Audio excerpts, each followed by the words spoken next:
أعوذ بالله من الشيطان الرجيم. بسم الله الرحمن الرحيم. رب اشرح لي صدري ويسر لي أمري واحلل عقدة من لساني يفقهوا قولي. رب يسر ولا تعسر وتمم بالخير. اللهم لا سهل إلا ما جعلته سهلا وأنت تجعل الحزن إذا شئت سهلا. اللهم انفعنا بما علمتنا وعلمنا ما ينفعنا وزدنا علما. آمین یا رب العالمین.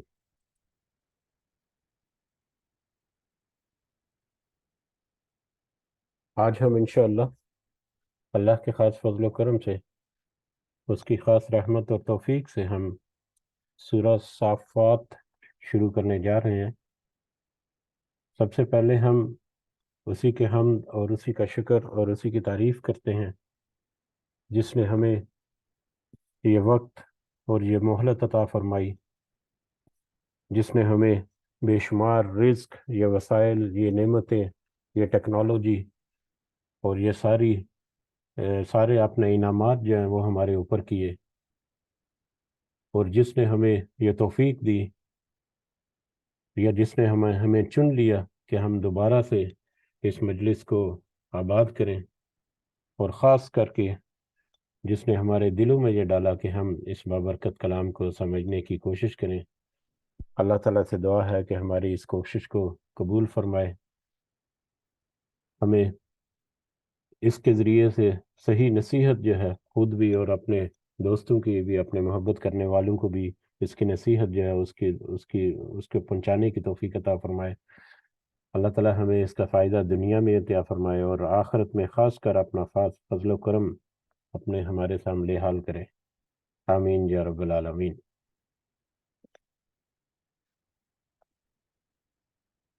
اس سے پہلے ہم نے اپنی آخری مجلس میں سورہ یاسین مکمل کی تھی الحمدللہ، اور اس کی آخری کچھ آیات، آیت نمبر 74 سے لے کر آیت نمبر 83 تک، وہ ہم نے اپنی آخری سبق میں دیکھی تھی۔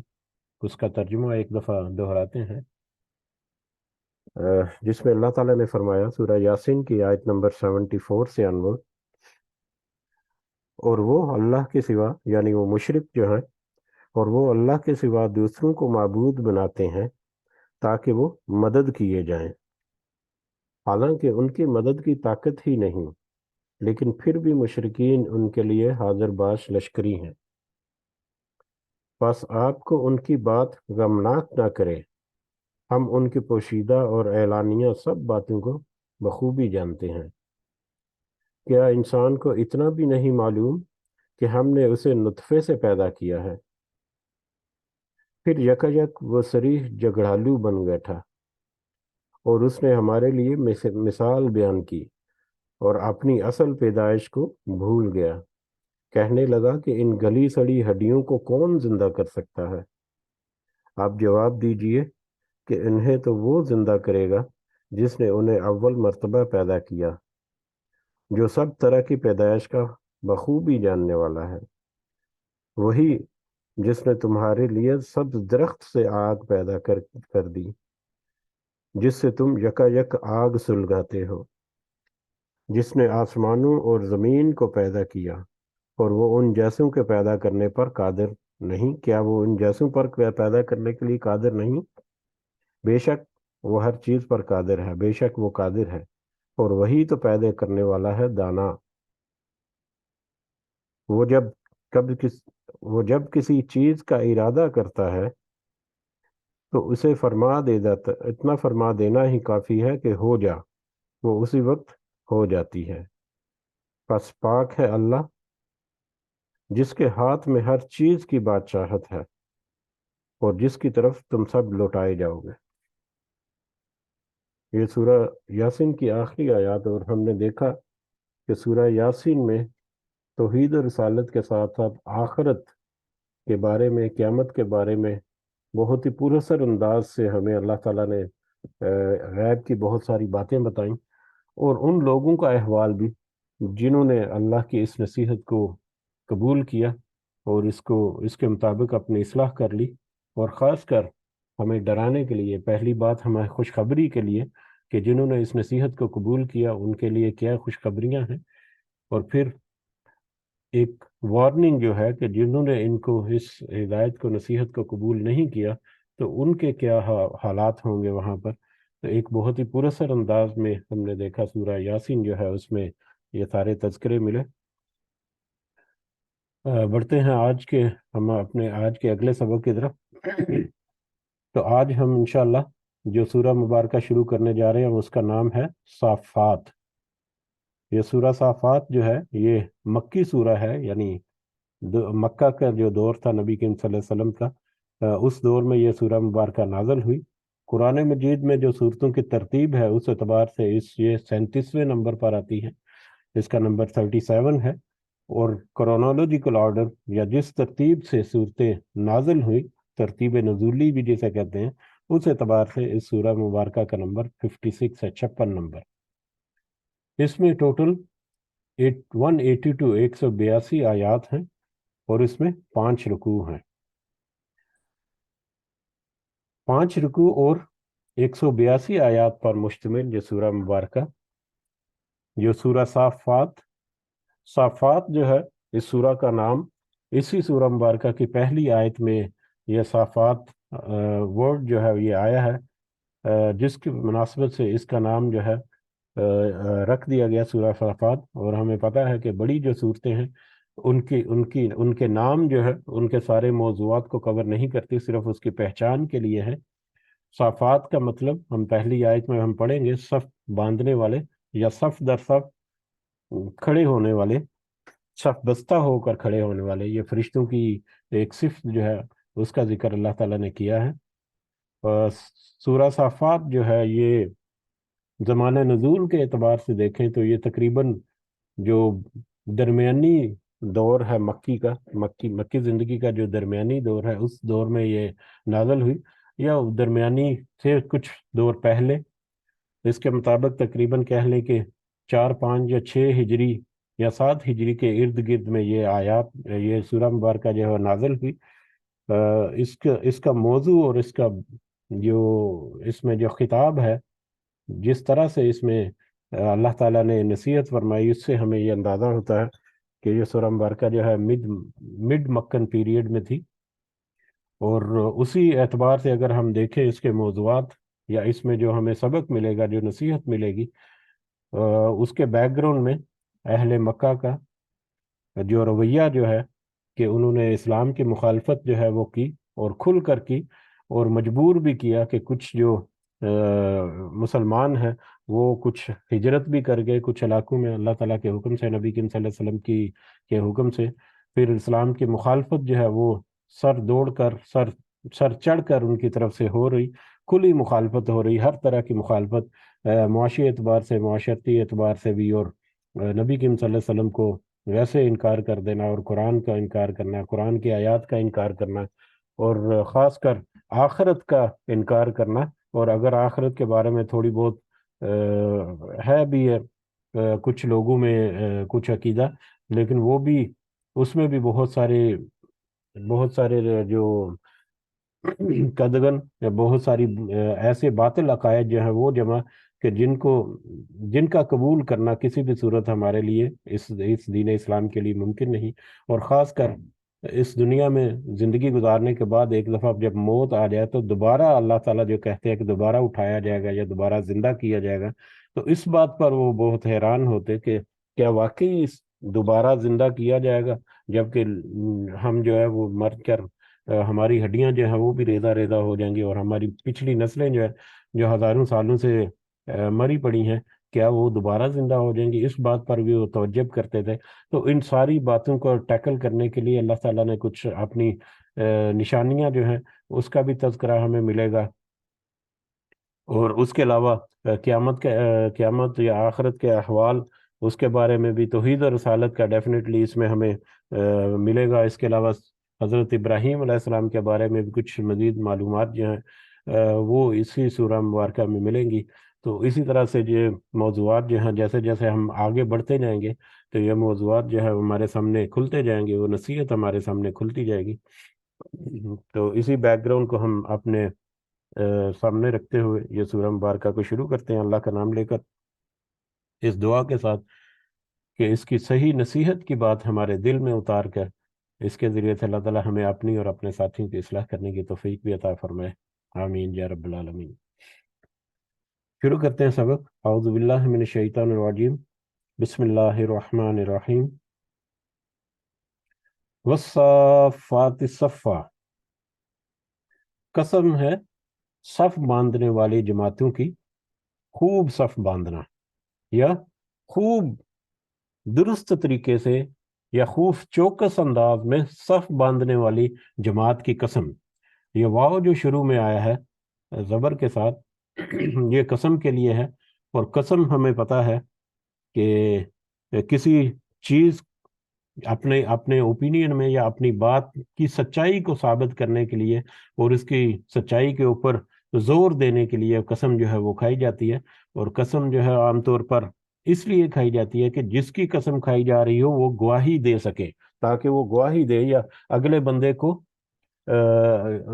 باور کرانے کے لیے کہ میں جو کہہ رہا ہوں وہ سچ ہے، تو اس کا گواہ جو ہے، اس کا شاہد جو ہے، یہ میرا فلاں فلاں بندہ ہے یا فلاں فلاں چیز یا ذات یا جو بھی ہے جس کی وہ قسم کھائی جاتی ہے۔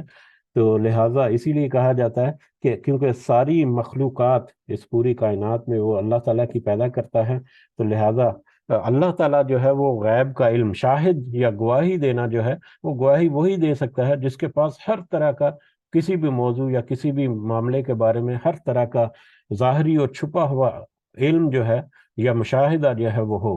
تو صرف اللہ ہی کی ذات ہے جس کے پاس ایک الٹیمیٹ جو علم غیب ہے وہ اس کے پاس ہے، وہ ہر ظاہر اور چھپی ہوئی چیزوں کو جاننے والا ہے۔ تو لہٰذا کہا جاتا ہے کہ قسم جب بھی کھائی جائے گی تو اللہ ہی کی کھائی جائے گی۔ ہاں، اللہ جو ہے وہ دوسری چیزوں کی قسم جو ہے وہ کھا سکتا ہے، کیونکہ اس کے احاطہ علم میں اس کے غیب، پورا غیب جو ہے وہ ہے۔ تو لہٰذا قسم جو ہے وہ، اگر انسان اول تو قسم جو ہے وہ کھانے سے تو تھوڑا گریز ہی کرنا چاہیے، لیکن اگر کہیں چاہتے نہ چاہتے ایسا کرنا پڑے تو قسم جو ہے وہ صرف اللہ تعالیٰ کی کھائی جا سکتی ہے، کیونکہ اٹھائی جا سکتی ہے، کیونکہ صرف وہی ہے جو ہر چیز کو جاننے والا ہے اور شاہد ہے، غیب کو بھی جاننے والا ہے۔ تو بہرحال تو یہاں پر قسم جو ہے وہ اللہ تعالیٰ کھا رہا ہے کن کی؟ فرشتوں کی۔ صافات صفا، صف باندھنے والی جماعت کی۔ صف جو باندھنے والی جماعت یا صف بس مطلب ایکٹیو انداز سے صف بستہ ہو کر کھڑے ہونے والی جماعت۔ تقریباً سارے مفسرین جو ہے وہ اس بات پر متفق ہیں کہ یہ بات جو ہے یہ صفت جو ہے وہ فرشتوں کے بارے میں بات کی جا رہی ہے۔ اور صرف یہی نہیں، ایسے اگلی جو یہ تین آیات پہلی جو ہے، ان میں کچھ صفات جو ہیں وہ ذکر کی جا رہی ہیں جو کہ فرشتوں کے ساتھ خاص مختص ہیں۔ تو اللہ تعالیٰ کچھ فرشتوں کی قسم کھا کر کہہ رہا ہے، ان میں کچھ کون سے فرشتے ہیں؟ سب سے پہلے کہ صف در صف کھڑے ہونے والے، جیسے ایک بادشاہ کے جو اس کا جو محل ہے یا اس کا جو قصر ہے، اس میں ان کے غلام جو ہیں اس بادشاہ کے، وہ کس طرح سے صف در صف جو ہے یا صف بستہ ہو کر کھڑے ہوتے ہیں، ہر وقت چوکس اور چوکنا کھڑے ہوتے ہیں۔ یہ اللہ تعالیٰ کی ایک مجلس جو ہے اس کا احوال ہے، یا عالم بالا کی ایک انفارمیشن جو اللہ تعالیٰ نے دی۔ یقیناً یہ ہمارے لیے غیب کی بات ہے، تو اس اعتبار سے یہ آیت متشابہات میں سے بھی ہے، لیکن کچھ اندازہ کرنے کے لیے اللہ تعالیٰ نے یہاں پر ذکر کیا کہ فرشتے جو ہیں وہ اللہ تعالیٰ کے حضور چوکس انداز میں مستعد ہو کر، ہر وقت چوکنا ہو کر صف در صف جو ہے وہ کھڑے رہتے ہیں، تاکہ اللہ تعالیٰ کے احکامات کی تعمیل کرنے کے لیے، اور جیسے ہی کوئی اللہ تعالیٰ کا حکم ملتا ہے وہ فوراً اس کی تعمیل کی طرف لپکتے ہیں، اور یقیناً اللہ تعالیٰ کے حکم کے ساتھ ان کو اس حکم کو پورا کرنے کے لیے جو بھی اس کی پری ریکوزٹس ہیں، جو طاقت ہے، جو قوت ہے، وہ بھی اللہ تعالیٰ سے ان کو ملتی ہے، جس کے ذریعے سے وہ فوراً اس کام کو وہ انجام دیتے ہیں، اور جیسے ہی وہ کام جو ہے وہ مکمل ہوتا ہے تو واپس اللہ کی مجلس میں یا اللہ کے حضور جو ہے وہ صف بستہ اسی طرح سے صف بنا کر کھڑے ہو جاتے ہیں، دوبارہ سے اللہ کے حضور حاضر ہو جاتے ہیں۔ تو یہ ان فرشتوں کی صفت جو ہے وہ ہے۔ ان فرشتوں کی قسم کھا کر اللہ تعالیٰ کہہ رہے ہیں کہ قسم ہے ان صف باندھنے والی جماعتوں کی جو خوب چوکنے ہو کر اور خوب ارینج کر کے اپنے آپ کو اللہ کی حضور صف باندھتے ہیں. فَالزَّاجِرَاتِ فَالزَّاجِرَاتِ زَجْرًا، اور پھر قسم اس گروہ کی جو ڈانٹنے والی ہے، یا ان فرشتوں کی یا ان گروہ کی جو ڈانٹنے والی ہے زبردست ڈانٹنا، یا جو زبردست طریقے سے ڈانٹنے والے فرشتے ہیں ان کی قسم پھر اللہ تعالیٰ نے کھائی. زبردست طریقے سے ڈانٹنے والے، اس کا دوسرا جو ہے مطلب کہ بڑی سختی کے ساتھ آپ نے جو بھی اللہ تعالیٰ کا حکم ہے اس کے اوپر عمل کرانے والے، کرخت ہو کر کہ جو بھی اللہ تعالیٰ کا حکم ہے، جس انداز سے اللہ تعالیٰ کا حکم ہے بس اسی انداز سے ہونا ہے. اس کا ایک اور یہ ہے کہ ہم نے سورہ یاسین میں بھی ہم دیکھا تھا، نفخ جو ہے، جو چیخ ہے، ایک چیخ ہے جس کو سن کر وہ سارے جو مردہ ہیں وہ دوبارہ سے زندہ ہو جائیں گے، اور اللہ کے حضور وہ مطلب دوبارہ سے جب زندہ ہوں گے، یا دوبارہ سے جب زندہ ہوں گے تو وہ اٹھ کر کہیں گے، حیران ہو جائیں گے کہ یہ کون سی دنیا ہے جہاں پر ہم پہنچ گئے. تو وہاں پر بھی ایک چیخ اور چنگاڑ ہوگی، یا ایک صیقہ جو ہے، سخت آواز ہوگی، جس کے زیر اثر پہلے ان کو موت بھی آئی، پھر بعد میں ان کو دوبارہ زندہ اٹھ جانا بھی. اس کے علاوہ پرانے جو کچھ قوموں کے قصے جو ہم نے پڑھے، اس میں بھی کچھ قوموں کو عذاب اس طرح سے ملا کہ سخت چیخ اور چنگاڑ نے ان کو آ کر پکڑ لیا. تو یہ سارا جو مطلب جو ہے وہ اس میں سے نکلتے ہیں کہ جو سخت ڈانٹنے والے فرشتے ہیں، جو اللہ تعالیٰ کی طرف سے سخت احکامات جو ہیں دنیا میں مختلف انداز سے مختلف قسم کے جو ہیں وہ ان کو مطلب ان کی تعمیل کرتے ہیں. تو دوسرے قسم کے فرشتے جو ہیں، سخت ڈانٹ ڈپٹ کرنے والے فرشتے جو ہیں، ان کی قسم کھائی اللہ تعالیٰ نے. اور پھر فَالتَّالِيَاتِ ذِکْرًا، فَالتَّالِيَاتِ ذِکْرًا، جو تلاوت کرنے والے ہیں اللہ کے ذکر کی، جو ذکر کی تلاوت کرنے والے ہیں. تلاوت بار بار دہرانا یا اچھے طریقے سے اس کو بیان کرنا. جو اللہ کا ذکر جو ہے، اللہ کی مجلس میں اللہ کے حضور جو اللہ کی تسبیح اور اللہ تعالیٰ کا ذکر کرتے رہتے ہیں، یا مفسرین کے نزدیک زیادہ قریب یہ ہے اس کا معنی کہ وہ فرشتے جو اللہ کا ذکر یعنی قرآن مجید جو ہے اس کو وحی کی شکل میں نبی کریم صلی اللہ علیہ وسلم تک پہنچانے کے لیے جن کو مختص کیا تھا ان فرشتوں کا، یا اس کے علاوہ بہت سارے فرشتے ایسے بھی ہو سکتے ہیں جو اللہ تعالیٰ کے احکامات جو ہیں ان کو زمین پر لے کر آتے ہیں، اور ان کی تعمیل کر کے واپس رپورٹنگ وغیرہ بھی ہوتی ہے ڈیلی بیسس پہ بھی. تو بہرحال بہت سارے مختلف قسم کی اس کی تعویلات ہو سکتی ہیں. پہلی بنیادی بات ہمیں سمجھنے کی یہ ہے کہ یہ آیت متشابہات میں سے ہے، لیکن اس کا ترجمہ جو ہے وہ ہمیں جو بھی پیغام دیتا ہے اس کے اوپر یقین کرنا اور ایمان لانا، یہ ہمارے ایمان کا ایک بنیادی حصہ ہونا چاہیے. تو یہ تین قسم کے فرشتوں کی یا تین صفتوں کے ساتھ جو ذکر کیے فرشتے، ان کی قسم کھا کر اللہ تعالیٰ کیا کہتے ہیں، کس بات پر قسم کھا رہے ہیں؟ اِنَّ إِلَٰهُكُمْ لَوَاحِدٌ، کہ بے شک تمہارا معبود یقیناً لواحد ایک ہی ہے، ایک ہے. کہ بے شک تمہارا الہ جو ہے، تمہارا معبود جو ہے وہ ایک ہی ہستی ہے، ایک ہی ذات ہے. وہ کون ہے؟ وہ تو اللہ ہے، جس کی مجلس میں یہ سارے فرشتے جو ہیں صف در صف کھڑے ہو کر کھڑے ہوتے ہیں اور اس کا ذکر کرتے ہیں، اور اس کے ذکر کو پھر دوسروں تک بھی پہنچاتے ہیں اس کے اللہ تعالیٰ کے حکم کے ذریعے سے، اور پھر اللہ کے احکامات کی تعمیل کرتے ہیں، چاہے وہ کتنی ہی سختی کے ساتھ کیوں نہ ہو. اب یہاں پر یہ مشرکین کے ساتھ یا اہل مکہ کے سامنے یہ آیات جب رکھی جا رہی ہیں تو ان کا ایک عقیدہ جو فرشتوں کے بارے میں ہے اس کے اوپر ایک قاری ضرب پڑتی ہے کہ فرشتوں کے بارے میں ان کا عقیدہ تھا کہ فرشتے جو ہیں اللہ تعالیٰ کی بیٹیاں ہیں، اور فرشتوں کو وہ پوچھتے یا فرشتوں سے اپنی حاجات اور دعائیں وغیرہ مناجات وغیرہ کرتے کہ یہ فرشتے جو ہیں اللہ تعالیٰ کی بیٹیاں ہیں، یا اللہ تعالیٰ نے ان کو کچھ اختیار دے رکھا ہے، اور جب ہم ان کو مدد کے لیے کہیں گے تو یہ اللہ تعالیٰ کے حضور ہماری سفارش کریں گے، یا اس طرح کے کچھ عقائد جن کا کہ حقیقت سے کوئی لینا دینا نہیں. تو یہاں پر اللہ تعالیٰ نے یہ حقیقت ذکر کر دی ان فرشتوں کی قسم کھا کر. ایک دوسرا پہلو جو ہے کہ وہ فرشتے جن کو تم سمجھتے ہو کہ وہ تمہاری کوئی مدد کر سکیں گے، وہ تو خود اللہ کی مخلوق ہے، اور اللہ کے حضور وہ صف بستہ ہو کر کھڑے ہوتے ہیں، اور بہت سارے احکامات کی تعمیل کرنے پر مامور ہیں، اور بہت سارے دیگر امور جو ہیں وہ انجام دیتے ہیں، اور ان میں کوئی ایسی قدرت نہیں کہ اللہ کے احکامات کی خلاف ورزی کریں۔ وہ تو اللہ کے تابع ہیں، کوئی اختیار ان کے پاس نہیں کہ اللہ کے احکامات کے علاوہ کوئی اور وہ کام کر سکیں، ان کی نیچر ہی نہیں، ان کی یہ ٹیوننگ ہی نہیں کی گئی کہ وہ اللہ کے بتائے ہوئے حکم کے علاوہ کسی اور طرف وہ سوچ بھی سکیں۔ تو یہ ان فرشتوں کی قسم کھا کر اللہ تعالیٰ کہہ رہے ہیں کہ تمہارا جو معبود ہے یقیناً ایک ہی ہے، ایک ہی ذات ہے اللہ کی، جو تمہارا حقیقی معمول میں معبود ہے۔ اور معبود ہمیں پتا ہے کہ جس کی بندگی کرنا، عبادت کرنا اور اس کی اطاعت کرنا، یہ دونوں چیزیں اس میں شامل ہیں، وہ ہستی صرف ایک ہی ہے۔ سورہ یاسین کے شروع میں ہم نے دیکھا تھا کہ اللہ تعالیٰ نے قسم کھائی تھی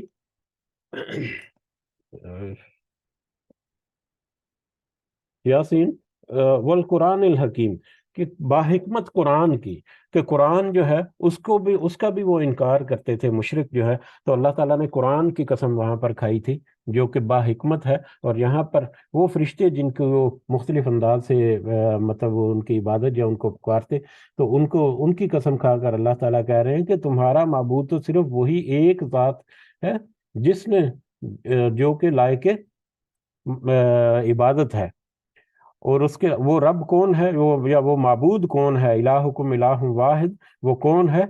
رب السماوات والارض، جو کہ ساری آسمانوں اور زمین کا راج ہے، وما بینہما، اور جو کچھ ان دونوں کے درمیان ہے، جو کہ آسمانوں اور زمین اور جو کچھ ان کے درمیان ہے اس کا رب ہے۔ آسمانوں اور زمین ہم نے کئی دفعہ ذکر کیا کہ جب بھی یہ ٹرم ہمارے سامنے آئے تو اس کا مطلب کائنات لیا جائے گا، کہ اس کائنات میں یا آسمانوں اور زمین کے درمیان جو کچھ موجود ہے، اس پوری کائنات میں جو بھی، چاہے وہ ہماری ٹرمینالوجی میں جس کو ہم جاندار یا بے جان کہتے ہیں، لیکن ہر چیز جو ہے وہ ایک خاص مدت تک کے لیے سفر کرتی جا رہی ہے ایک خاص سمت کی طرف۔ تو بہرحال یہ وہ الگ سے ایک ایکسپلینیشن ہے۔ اس پوری کائنات میں جو کچھ ہے اس سب کا رب ہے وہ ذات۔ رب، اس کے بارے میں ہمیں پتا ہے کہ رب جو ہے اس کو تخلیق کرنے والا، پھر تخلیق کرنے کے بعد اس کو مینٹین کرنے والا، اس کی مینٹننس کے ساتھ ساتھ اس کی جتنی روزمرہ کی ضروریات ہیں وہ ان کو باہم پہنچانے والا۔